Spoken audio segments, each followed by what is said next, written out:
সালাউদ্দিন ভাই, আমি মাত্র আসলাম, আপনার থাকতে হবে।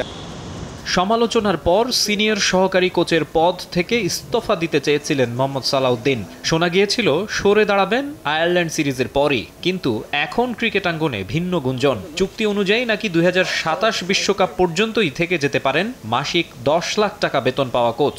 প্রাথমিকভাবে শুধু আয়ারল্যান্ড সিরিজের জন্য দায়িত্ব পেলেও ব্যাটিং কোচ হিসেবে মোহাম্মদ আশরাফুলের মেয়াদও বাড়ছে। প্রথম দিন যাওয়ার পরে ভাইয়াকে বলছি যে সালাউদ্দিন ভাই, আমি মাত্র আসলাম, আপনার থাকতে হবে, আমার আর কি অনেক কিছু শিখার বাকি আছে। তো পরে তো আলহামদুলিল্লাহ উনিও থাকছেন। অ্যাশের চাওয়া অন্তত 27-এর ওয়ানডে বিশ্বকাপ পর্যন্ত দায়িত্বে থাকার, তবে আপাতত দৃষ্টিতে 26-এর টি-20 বিশ্বকাপ। যদিও আইরিশদের বিপক্ষে সিরিজে ম্যানেজমেন্টের ব্যাটিং অর্ডারে অনবরত পরিবর্তন আনা পছন্দ হয়নি তার।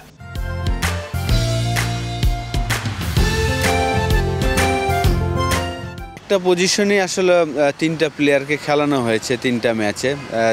এটা ম্যানেজমেন্টের আসলে প্ল্যানিং যে সবাইকে ম্যাচ দেওয়া, কিন্তু অ্যাজ এ এক্স প্লেয়ার যদি আমাকে বলেন, ব্যাটসম্যানদের আপনাকে অবশ্যই অপরচুনিটি বেশি দিতে হবে। ফর্মে ফিরেতে হলে বা টিম যদি কনফিডেন্স পেতে হয়, আমার কাছে মনে হয় যে স্ট্রিক্ট থাকতে হবে যে না, আমি তাকেই ম্যাক্সিমাম ম্যাচ দিব।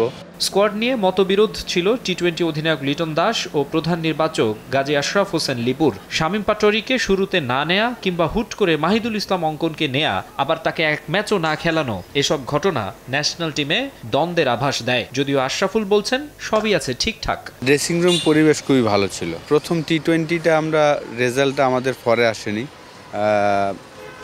তারপরে কিন্তু খুব চমৎকারভাবে আমি বলবো যে প্লেয়াররা অ্যাডজাস্ট করেছেন। প্রথম অ্যাসাইনমেন্টে আলাদাভাবে সময় দিতে হয়েছে জাকের আলী অনিককে। তার ব্যাটিং টেকনিক নিয়ে প্রশ্ন ওঠে প্রায়শই। সোশ্যাল মিডিয়ায় ট্রোলের শিকার জাকেরকে নিয়ে অবশ্য প্রশংসাই করেছেন ব্যাটিং কোচ। মেন্টালি খুবই স্ট্রং, সে এগুলা নিয়ে একদম ওয়ারিড না। 1.5-2 মাস হয়েছে আসলে তার ভালো সময় যাচ্ছে না। 2টা টেস্ট ম্যাচে তার সাথে কাজ করে মনে হচ্ছিল সে রিদমে চলে আসছিল।